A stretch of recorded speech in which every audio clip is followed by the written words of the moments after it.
Los 7 pecados capitales. Existen en todos nosotros. Estos son pecados bastante mortales y perjudican severamente nuestra vida espiritual. Lujuria, envidia, gula, pereza, codicia, ira y vanidad.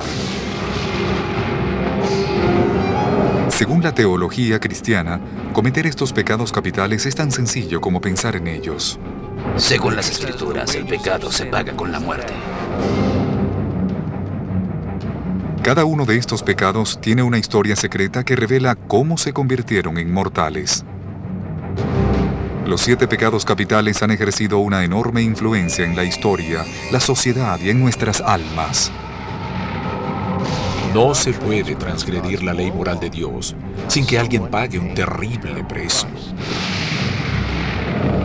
Y el pecado que quiere lo que otros tienen es la envidia.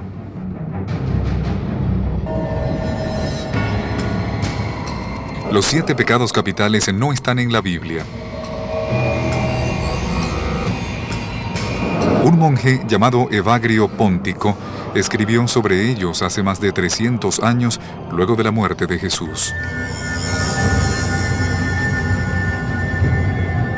Evagrio hizo una lista de 8 terribles tentaciones que se le presentan al alma del hombre.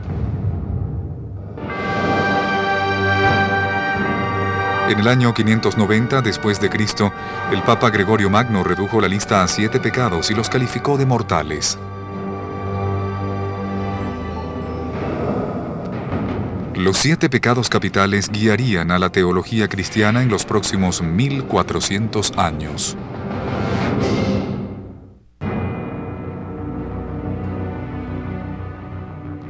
Por siglos, los cristianos se han arriesgado a ser condenados por cometer cualquiera de los 7 pecados capitales. Pero cada pecado tiene únicas tentaciones, como por ejemplo la envidia. La envidia tiene que ver con percibir algo que alguien tiene o una cualidad que otro individuo posee. Y este es el punto importante, ya que lo quieres para ti o quieres que ese individuo no lo tenga. En la lista de la Iglesia aparece como invidia, que es el equivalente en latín a mirar con mala intención. La Iglesia tomó invidia del nombre de la antigua diosa romana Envidia.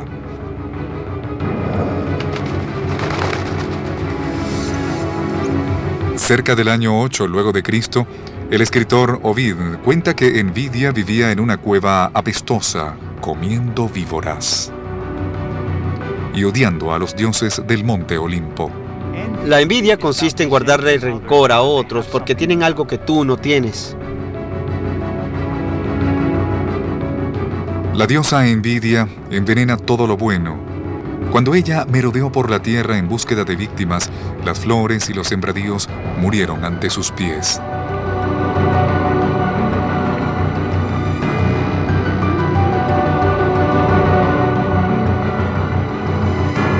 Envidia propagaba su veneno por la sangre, los huesos y el cerebro de la víctima.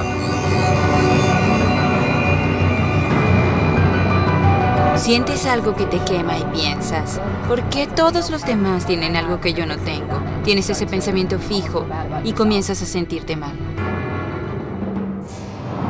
Los dioses del Olimpo despreciaban a Envidia. Y hoy, la envidia es uno de los pecados capitales que ni siquiera a los pecadores les gusta mencionar. La gente se alegra al hablar de gula y lujuria, bromea con eso, cuenta historias y lee la literatura científica. Pero la envidia provoca malestar. Este pecado, más que cualquier otro, parece reflejar un defecto humano que nos perturba.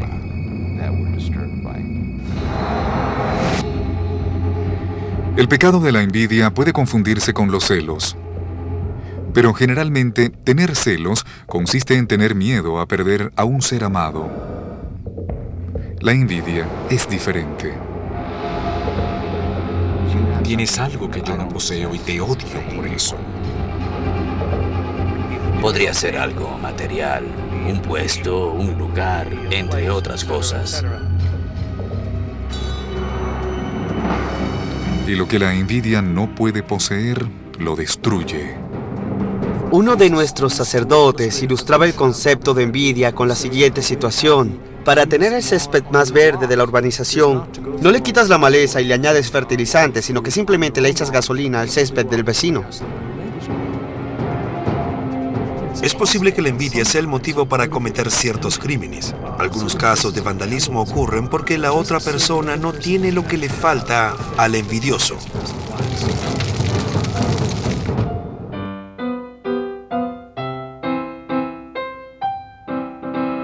Viena, Austria, 1791. Antonio Salieri era uno de los compositores más exitosos de sus días. Era elogiado, admirado e incluso envidiado.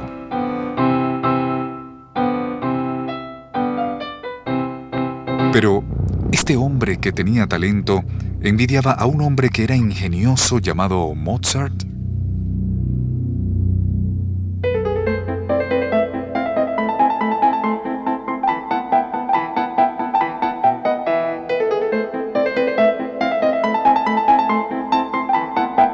En las cartas que Mozart le enviaba a su padre, mencionaba que los compositores de la corte en Viena eran polémicos y que sentían rencor por el éxito de otros, además que algunos de ellos estuvieron circulando rumores para intentar arruinar la reputación de los demás y menoscabar el reconocimiento obtenido.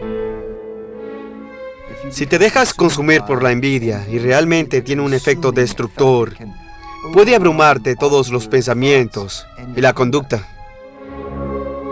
Origina que queramos que la otra persona fallezca.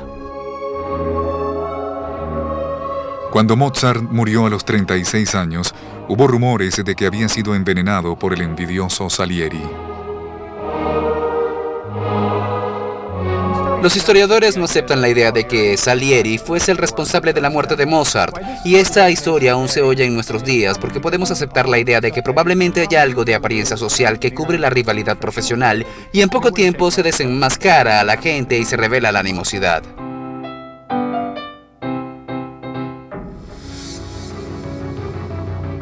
Según algunos teólogos, la envidia contaminó a la humanidad desde el principio.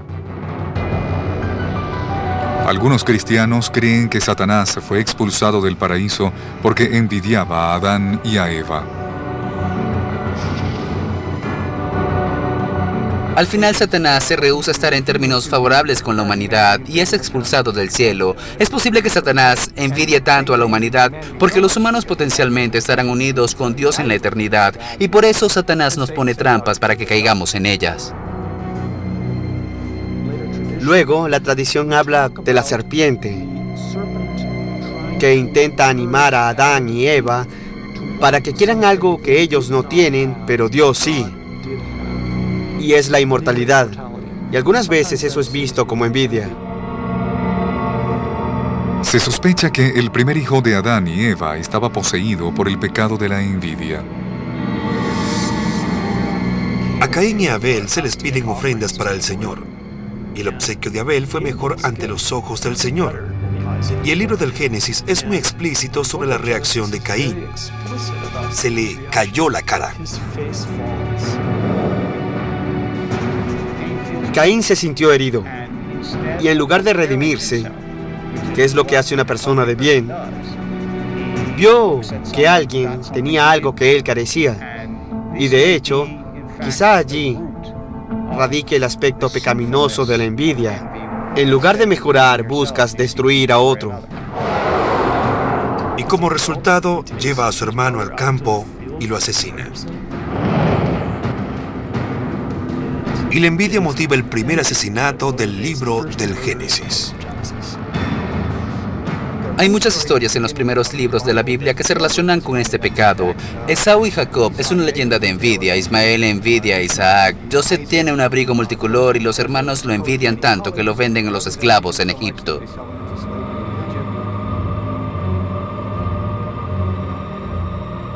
Y aún así, a pesar de la larga historia bíblica que causa un dolor, La envidia fue ignorada en la primera lista de los pecados. El monje Evagrio, que vivió en el siglo IV, escribió la lista original de los vicios, que tenía un total de 8 tentaciones que sus hermanos debían evitar, pero no mencionó a la envidia. Es algo que comúnmente existe en una cultura donde las posiciones y el estatus definen quién y qué eres. Así que hay una especie de evolución mientras las cosas comienzan a abandonar el contexto monástico para ir a otro lado. Cuando la Iglesia incluyó el pecado de la vanagloria en el pecado de la vanidad, la lista de los 8 pecados capitales se redujo a 7. Este era un poderoso número en la Iglesia. Desde los 7 días de la creación hasta las 7 colinas de Roma. Pero todavía la envidia no era uno de los principales pecados capitales.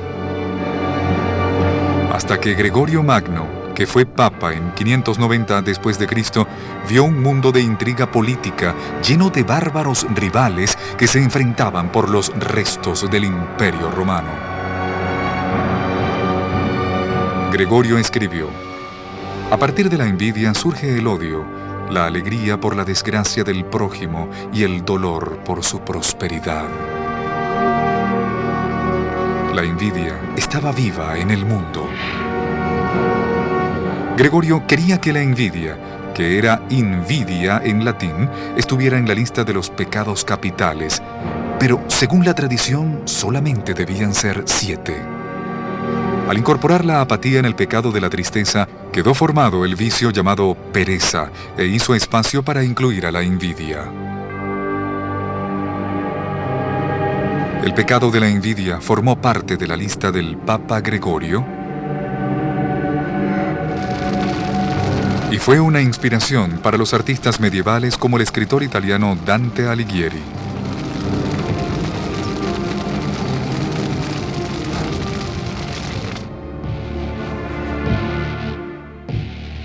En el purgatorio de Dante, los espíritus de los envidiosos merodeaban en un terreno baldío y les cosieron los ojos con alambre. Esto sucedió porque en general el pecado se cometía a través de los ojos. Algunos no solamente sentían el pecado de la envidia, sino que sentían placer con el dolor del enemigo. Dante no tenía una palabra para este lado pernicioso de la envidia, pero los alemanes sí. Se llamaba Schadenfreude. Schadenfreude es una palabra alemana que se refiere a alegrarse con la pena o desgracia de otros. Freude significa alegría y Schaden, pena o desgracia. En el negocio de los libros oyes que alguien logra un gran avance y obviamente te vuelves envidioso. Cualquiera que envidia al escritor dice, ¿por qué no puedo ganar bastante dinero con mi libro? ¿O por qué ellos hicieron tanto dinero? Y si después, unos años más tarde, oyes que el libro no se vendió mucho y el publicista perdió dinero, parece que te alegraras. Una de mis citas favoritas sobre la envidia es del escritor Gore Vidal, que dice, cuando un amigo triunfa, algo se muere dentro de mí. Parece que todas las culturas lidian con la envidia. Pero, ¿algunas civilizaciones sucumben ante el mortal pecado? Los 7 pecados capitales se consideran senderos que nos encaminan a ser condenados. De estos pecados, se estima que uno de los más insidiosos es la envidia. Al menos según la doctrina católica. Pero siempre han habido otras opiniones. En otras culturas, la envidia es considerada una expresión natural e inevitable para que la gente exitosa simplemente tiene que planificarse. Aproximadamente en el 500 a.C., los griegos pensaban que la envidia no era un pecado mortal, sino una táctica política. La gente del pueblo escribía el nombre de una persona que le gustaría ser retirada del ayuntamiento en un pedazo de cerámica llamado ostracón.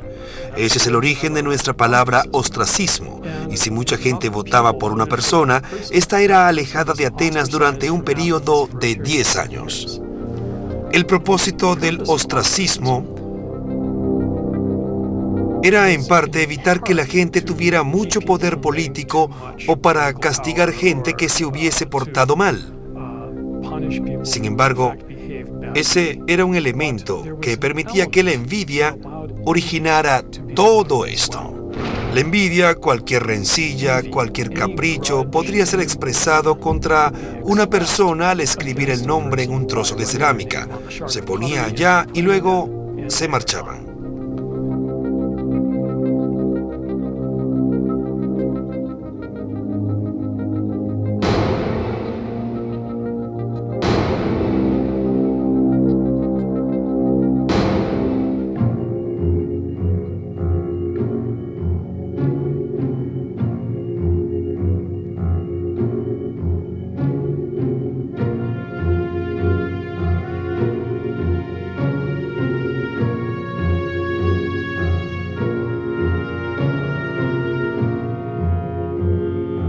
Según cuentan, Arístides vio que un ciudadano escribió su nombre en un trozo de cerámica y le dijo: ¿Quién es este Arístides y por qué quieres exiliarlo?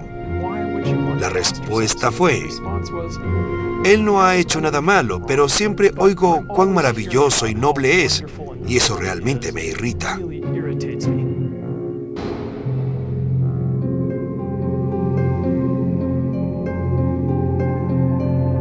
Al mismo tiempo que los atenienses exiliaban a los ciudadanos más nobles, el loto del budismo florecía en la India. Para los budistas, el concepto occidental de la envidia es una combinación de dos palabras, una que significa avaricia y otra que significa celos. Las dos condiciones son obstáculos que te impiden llegar al despertar y entrar en estado de nirvana. Lo que pasa con la envidia es que estamos atrapados en una imagen de nosotros como incapaces, incompetentes, y que solemos proyectar nuestras aspiraciones y nuestra competencia hacia otros. Y luego decimos, si tan solo lo tuviera. El Buda enseñó que las almas envidiosas renacen en el violento reino de los titanes. Los titanes siempre se sienten ineptos, siempre han sido llevados. Cualquier logro que realizan nunca lo consideran un éxito. Nada es lo suficientemente bueno porque están atrapados en un sentido interno de ineptitud que está arruinando todas las cosas buenas que puedan tener. Desde un punto de vista budista, siempre enfatizando el lado optimista, si una persona produce un buen resultado, entonces uno debería alegrarse con eso, porque si realmente lo entendemos correctamente, comprendemos que, bueno, si él puede hacerlo, yo también puedo. Y quizás incluso puedo aprender a costa de él. Quizás no necesito hacer lo que quería hacer porque él lo hizo, y simplemente puedo disfrutar los resultados. Aunque los budistas ven la envidia como un callejón sin salida, según otras religiones, algunos tipos de envidia podrían alentar un crecimiento personal. En el judaísmo, la envidia, a decir verdad, no es pecado. De hecho, puede ser un estímulo para algo bueno.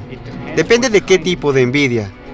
En la literatura rabínica se afirma que la envidia de los eruditos fomenta la sabiduría, porque si tú sabes más que yo y quiero saber más, voy a ser más sabio. La envidia solamente se convierte en pecado cuando significa que quiero quitarte lo que tienes. En el Medio Oriente, muchos se refieren a este tipo de envidia como mal de ojo. Es una mirada odiosa que los envidiosos le dan a esos que le guardan mucho rencor. Incluso el mismo Jesús se refirió al mal de ojo en una de sus parábolas, que es la del viñedo y los trabajadores. Los que eran menos exitosos miraban con recelo a los más exitosos. Durante miles de años, la mejor manera de vencer una mirada con recelo es observarlo con un amuleto especial. Cualquiera que ha viajado a regiones del Medio Oriente, a Grecia o al Mediterráneo, ve estos ojos azules en todos lados. Están en la entrada de las casas y los negocios. Están incrustados en las aceras, en las tazas de té. Y en el oeste nos referimos a eso como el mal de ojo, pero realmente no lo es, sino que sirve para protegerse del mal de ojo.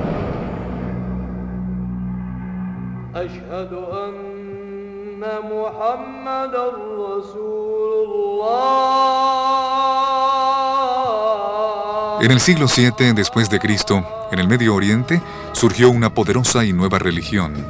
Aunque el islamismo desafiaba al cristianismo espiritual y políticamente, los papas podrían estar de acuerdo con la actitud de Mohammed frente a los 7 pecados capitales, incluyendo a la envidia.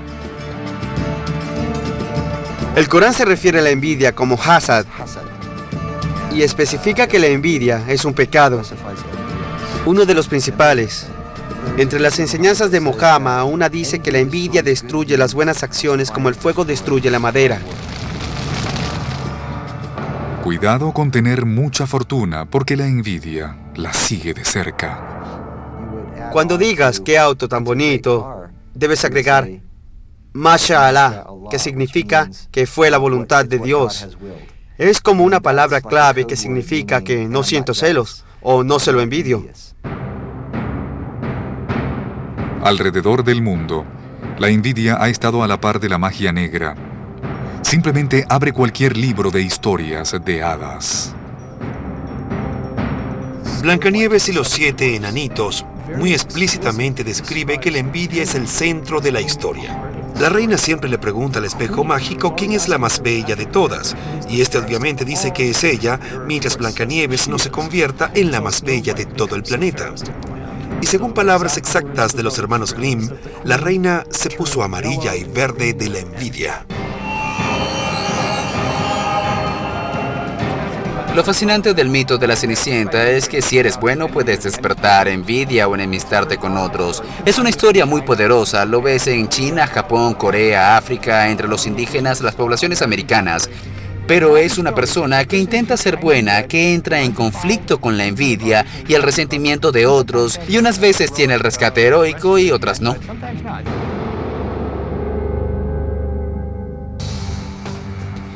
La literatura puede darnos una experiencia indirecta del sentimiento de la envidia o de ser envidiado.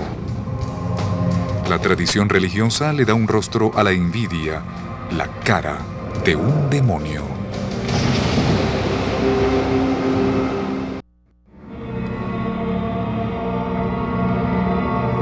A lo largo de la historia, los escritores han intentado convertir los 7 pecados capitales a partir de conceptos morales y desafío a las personalidades, y le han puesto un rostro a estos aspectos del demonio. El poder del pecado de la envidia se refleja en una imagen demoníaca.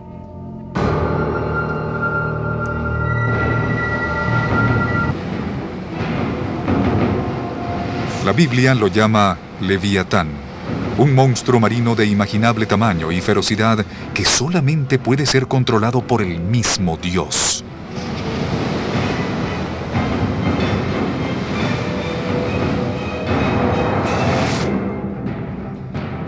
A finales del siglo XIII, Santo Tomás de Aquino identificó la criatura con la orgullosa figura de Satanás.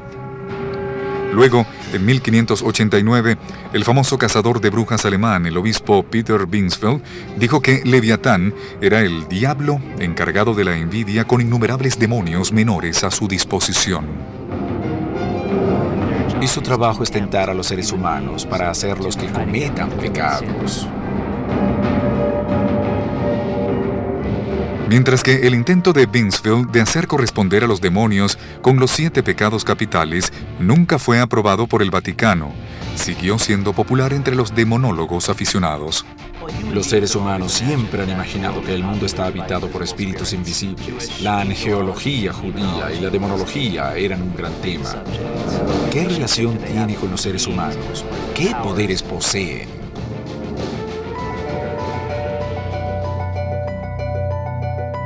En el Viejo Testamento, en el libro de Samuel, el rey Saúl cayó bajo la influencia de un espíritu maligno no identificado. El rey se alivió con la música del arpa de David. Irónicamente, cuando Saúl convirtió al joven en su ayudante de confianza, el corazón de Saúl se vio poseído por un nuevo y más fuerte pecado, la envidia. Saúl favorecía mucho a David, pero cuando comenzaron a hacer canciones que trataban sobre cómo David había asesinado a 10,000 mientras que Saúl solamente había matado a 1,000, esto comenzó a molestar a Saúl. Saúl envidiaba a David porque era una estrella. David es todo lo que Saúl no ha logrado alcanzar. Él tiene el amor de la gente y la promesa de un futuro brillante. Un ejemplo paralelo podría ser el presidente de una compañía que tiene un subordinado advenedizo y que está recibiendo mucha atención y por lo tanto quizás intente deshacerse del subordinado. En el caso de Saúl, realmente intentó deshacerse de David. A decir verdad, Saúl intentó matar a David con la espada, pero David sobrevivió a la envidia asesina del rey. Tiene el favor de Dios. Y Saúl tiene una poderosa amargura que al final termina con su vida.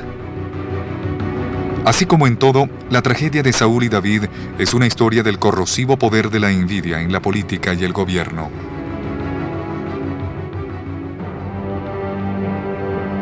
En el siglo 44 a.C., la envidia política de un pequeño grupo de conspiradores derribaron a un gobierno y cambiaron el destino de Roma.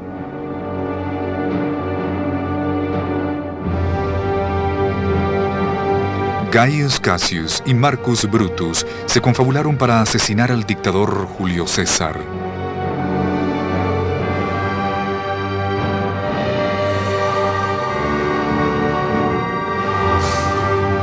Cassius le tenía envidia a César y recurre a Brutus. El motivo de Brutus es que él está preocupado por el bienestar de la República, por lo que tiene un motivo más sublime, pero igual es burlado o manipulado por Cassius.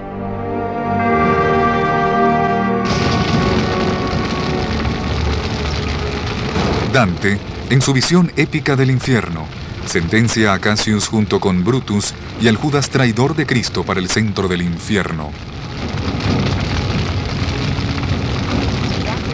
En el infierno de Dante, en el nivel más bajo, se castiga a uno de los grandes traidores que fueron los que castigaron a César y a Jesús. El envidioso Cassius es atormentado por Satanás hasta el final de los tiempos. Pero el literario Cassius quizá no sea una exacta representación del asesino histórico. El verdadero Cassius quizá se consideraba un patriota. Lo que unos consideraron el pecado de la envidia, él quizá lo vio como justicia. Hay una relación entre envidia, justicia y motivo de queja, pero siempre hay un reto con respecto a dónde debería trazarse la línea en términos de qué califica como motivo de queja. ¿Qué es injusticia genuina y qué defines como injusticia? Supongo que si eres el perjudicado, rápidamente establecerás dónde están los límites. 1789, una revolución en Francia prometió libertad, igualdad y fraternidad. Un grupo de filósofos han descrito las revoluciones como algo que ha sido motivado por la envidia. La gente común a la que quizá no se le permite compartir la riqueza de la aristocracia, quizá esté motivada a tener lo que los aristócratas poseen o a derribarlos para que desaparezca la brecha de separación entre las dos clases sociales. A la larga, la Revolución Francesa llevó al reino del terror. 40.000 personas enviadas a la guillotina, muchas por simplemente ser aristócratas, mientras que otras fueron traicionadas por rivales envidiosos. La revolución acabó con su gente mientras que la multitud se rebelaba llena de envidia.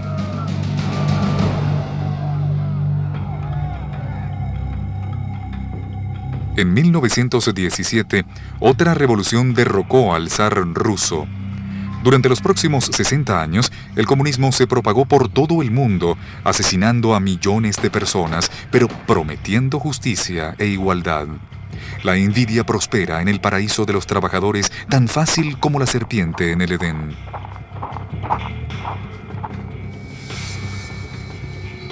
Al socialismo le preocupa que todos tengan el mismo nivel y compartan los beneficios de la sociedad. Sin embargo, el inconveniente es que si los miembros con más talento y más habilidad de una sociedad no gozan de la libertad para desarrollar las habilidades y los talentos sin el temor de que otros le guarden rencor por lo que han logrado o los ataquen como resultado del éxito logrado, podría coartar a la sociedad. La diferencia entre la sociedad capitalista y la comunista apareció en alto relieve en la dividida Alemania posguerra. Alemania está dividida entre una sociedad socialista y una capitalista de libre mercado. Y Alemania, cuando estaba dividida en Alemania Oriental y Occidental, había la misma población, pero con sistemas muy diferentes. Al ver la productividad y la prosperidad de estas dos naciones, era evidente la falta de productividad y la falta de riqueza. Gobiernos revolucionarios y dictatoriales han intentado destruir la envidia y han fracasado. Mientras que unos creen que el pecado es una opción, otros dicen que es automático.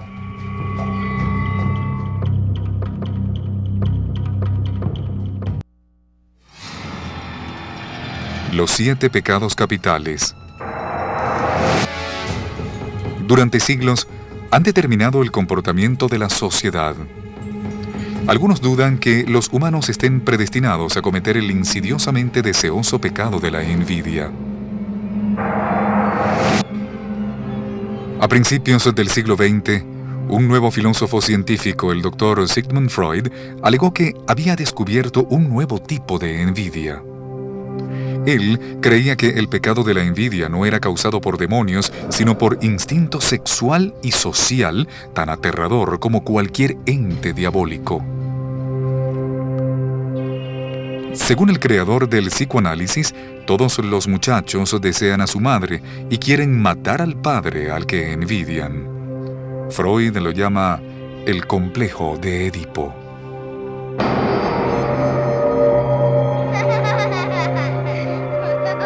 Y en cuanto a las niñas, Freud sostenía que luego de que ellas se dan cuenta que son educadas de modo diferente a los muchachos, desean fuertemente lo que nunca podrán tener.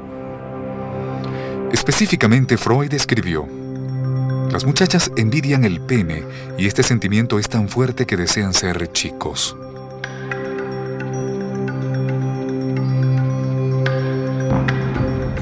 Según el esquema de Freud, las chicas envidian a los chicos y quieren tener un pene para ellas por asociarlo con un hombre. Ahora, este concepto le parece imposible a muchas personas, incluso a mí, pero tuvo un gran efecto en la cultura popular.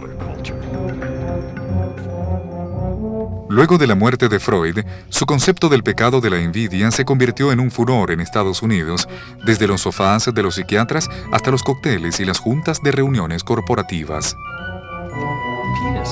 De un modo, la envidia por tener un pene se usó para mantener a las mujeres en su lugar. Una mujer que era del todo ambiciosa y que quería terminar con el papel tradicional y restrictivo de las féminas en la década de 1950, a veces era desestimada al decirle que en lugar de portarse adecuadamente, de un modo psicológico intentaba ser un hombre porque envidiaba el pene. Y era el modo de decirle: no te atrevas a llegar hasta allá.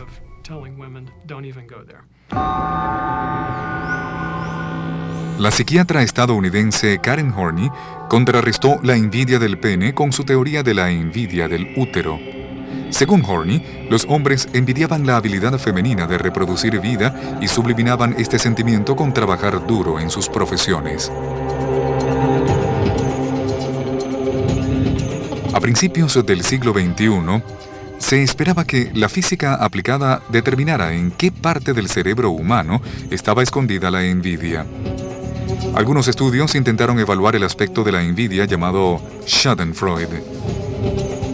Schadenfreude está realmente representado en el cerebro en una zona neural específica, y lo que es interesante es que es la misma región que se preocupa por la recompensa, e implica que esto es un fenómeno básico de la biología humana.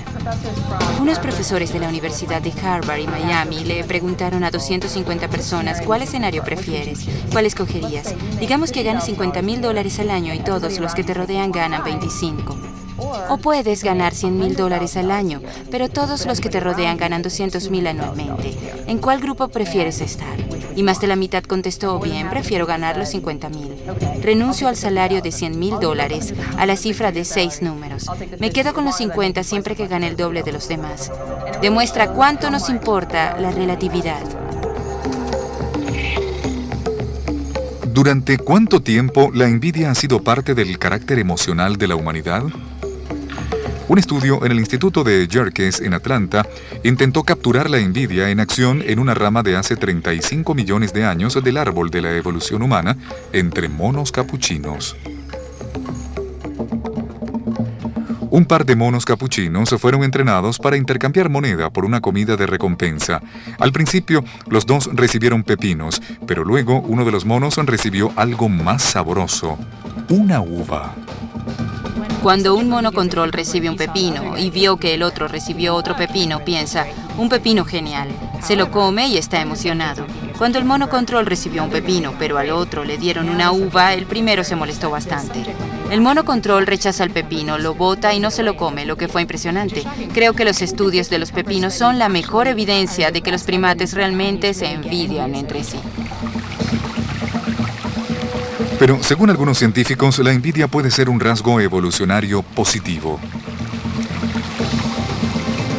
Si ves que otro mono llega a casa con 5 nueces y cuando tú vas a buscar solamente hayas 3 nueces, es posible que sientas envidia y rabia y digas, tengo que buscar esas 2 nueces extra.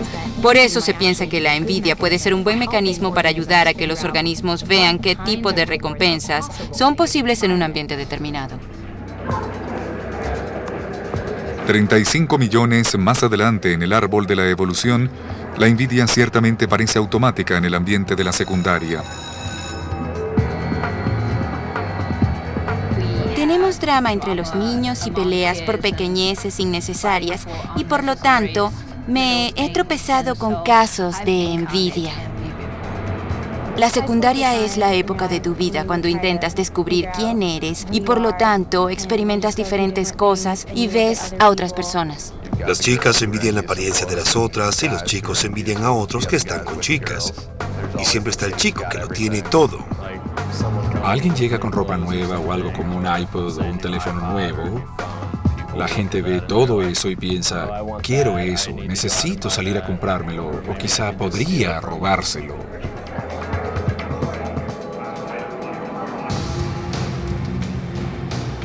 Si la humanidad es inherentemente envidiosa, entonces, ¿en qué se ha convertido la sociedad?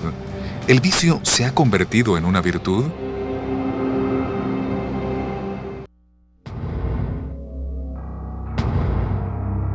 Los 7 pecados capitales. 7 tentaciones para ser evitadas a todo precio moral. Pero en la sociedad actual, los pecados como la envidia es lo que hace girar al mundo. Si trabajas duro y hasta el cansancio, puedes tener cualquier cosa o ser cualquiera que quieras en este país, y esas son las bases de esta cultura. Y el horrible punto débil de todo eso es que para que todo eso funcione, tienes que sentir envidia. Tienes que sentir el deseo de estar a la par de tus vecinos. El pecado de la envidia, quizá la máquina que hace mover a nuestro país. En Estados Unidos, los gastos de los consumidores representan 2/3 de la economía. Intenten mantenerlos y todos están felices con lo que tienen.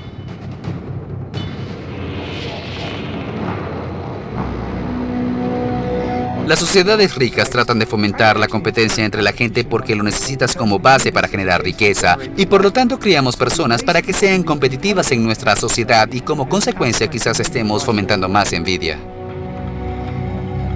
Una de las mejores formas de fomentar la envidia es a través de la publicidad. Todavía vemos una publicidad y pensamos, ¿realmente necesito un auto más grande? O espera un momento, mi vecino lo tiene y yo también lo quiero. Querer estar al nivel de los vecinos y la envidia que estimula es bueno en la publicidad. La han usado durante cientos de años, siempre funciona.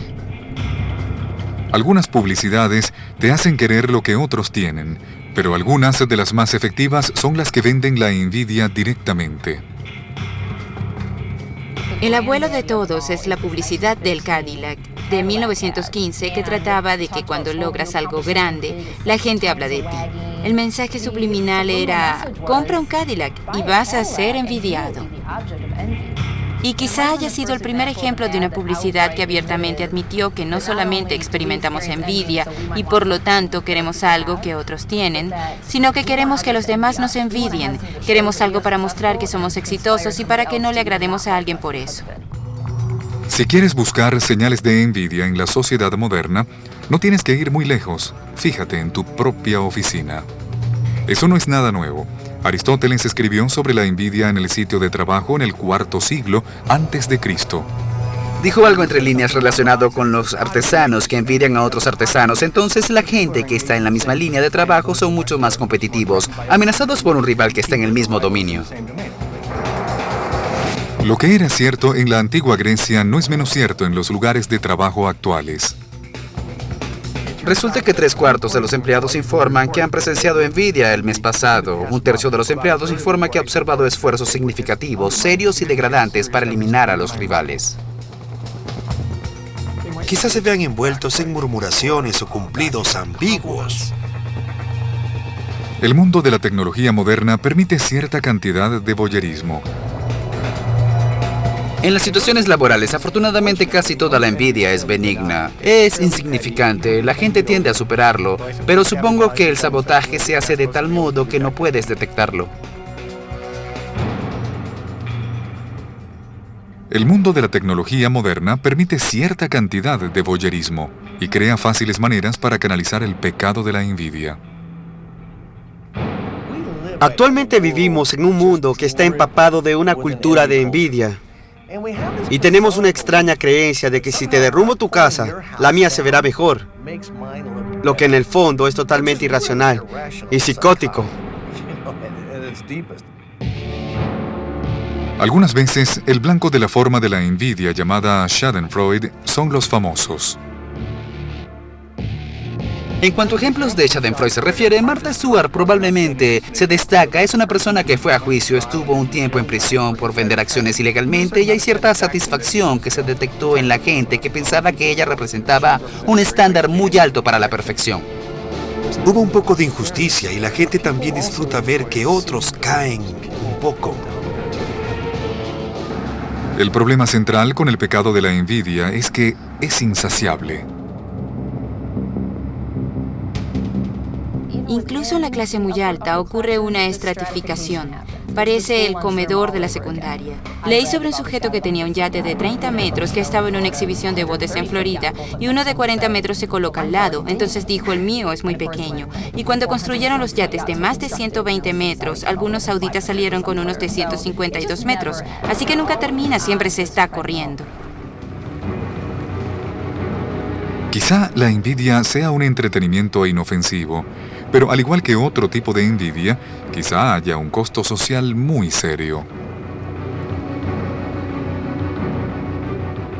La envidia está relacionada con el estatus, así que tener artículos de marca o de diseñadores conocidos, conducir un auto costoso y todas esas cosas son maneras de alardear de tu estatus, son formas de presumir. Y si lo piensas bien, presumir es una forma de agresión. Por lo tanto, es cuestionable si se trata o no de algo inteligente que la sociedad haga.